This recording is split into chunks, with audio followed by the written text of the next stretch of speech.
Farming Master Lost Sectors is not the most enticing activity in Destiny 2, but after obtaining a certain set of gloves for the Hunter, I thought it was all worth it. Hello everyone, my name is ERATTIC, and today I am going to be showing you my Caliban's Hand solar build for the Hunters. Remember, if you see anything you like in today's video, please be sure to hit the like and subscribe for more. We are currently at 515 subscribers, which is amazing, but I'm looking to see if we can hit my next big goal of 1,000 subscribers. So I'm hoping you'll be the one who gets me there. So in today's video, we will be breaking down the Caliban's Hand build for the Hunters that I've built for PvE. Remember, this is not the be-all end-all build for this particular build, meaning that if you find something equally as good, if not better than what I've got for today, then that's great. Perhaps leave it in the comments for me and for the rest of us to know about. But if you're looking for similar results as to what I'm doing in this video, then I suggest you pay close attention to what I'm using. However, I also recommend that you use this build guide as a template and refine it to your personal needs. The guide will be broken down into the subclass with its aspects, abilities and fragments, then overall stats, then the armor with mods, then the weapons of choice, and finally how the build works and recommendations. So be sure to check all the time codes in the description of this video if you're looking for something in particular. Okay, so jumping right into the subclass, and the super I am using is Blade Barrage. Vault into the air and unleash a volley of solar charged explosive knives. Especially through one of the aspects I'll get onto in a second, this is pretty much unbeatable compared to the other Golden Gun supers for the Hunter because of the sheer damage that it can output. For the abilities, I am using Gambler's Dodge, Triple Jump, Proximity Knife because this is needed for the build to work, and Fusion Grenade as my personal choice, but any grenade is fine.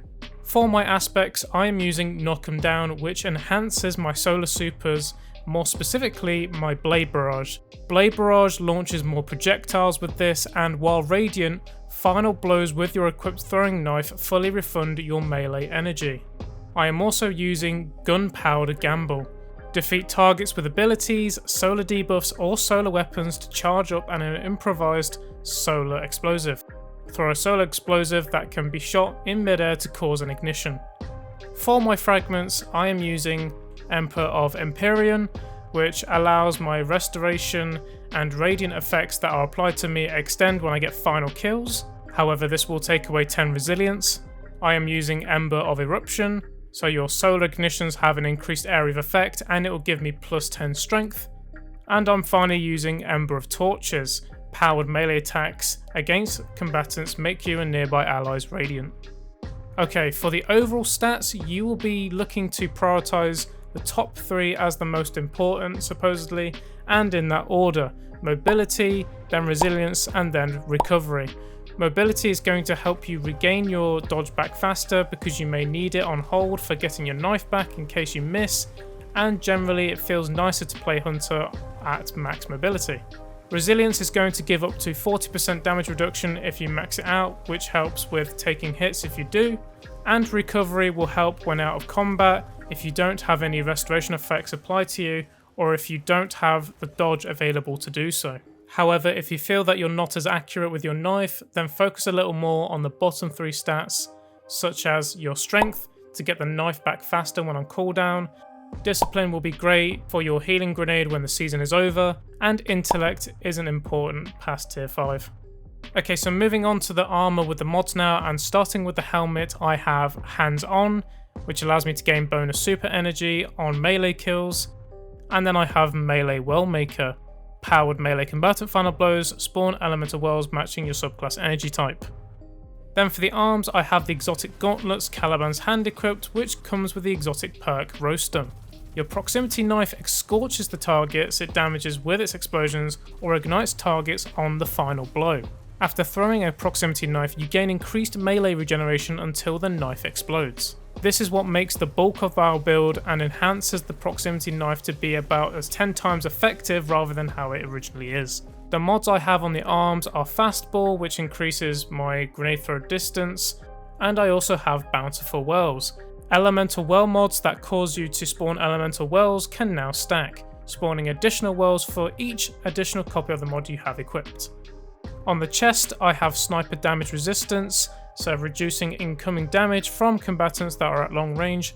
And I have the seasonal armor mod, Armour of the Undying Star, reduces incoming solar damage from combatants and then reduces incoming void damage from combatants. Finally, I have Font of Might, which, picking up an elemental well that matches your subclass energy type, grants a temporary bonus to weapon damage of that same elemental type.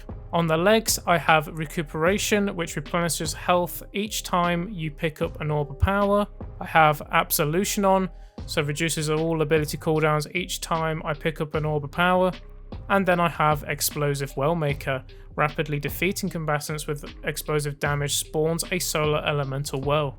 And finally, on the class mod, I have Classy Restoration, which, activating your solar class ability, grants you restoration. Super strong. And I also have Solar Fulmination, which makes my ignitions do increased damage in an increased radius. However, when these mods go from the season, at the time of recording this, I have another setup where I run double outreach, so reduces melee cooldown when using your class ability, and Radiant Light purely for that extra strength stat.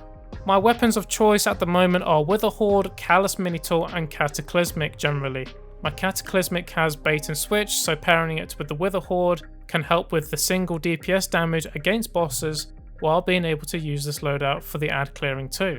It really doesn't matter what weapons you have equipped, just as long as you have covered the grounds for whatever content you're running. Now it's time for how the build works, so to show this off a little clearer, I'm just sat at the start of the weekly Preservation Witch Queen mission. So the idea is that you'll want to be making sure that your restoration and radiant effects applied to you stay up as much as possible through via your healing grenades for your restoration or the seasonal mod, and for your radiant through your knife or through allies.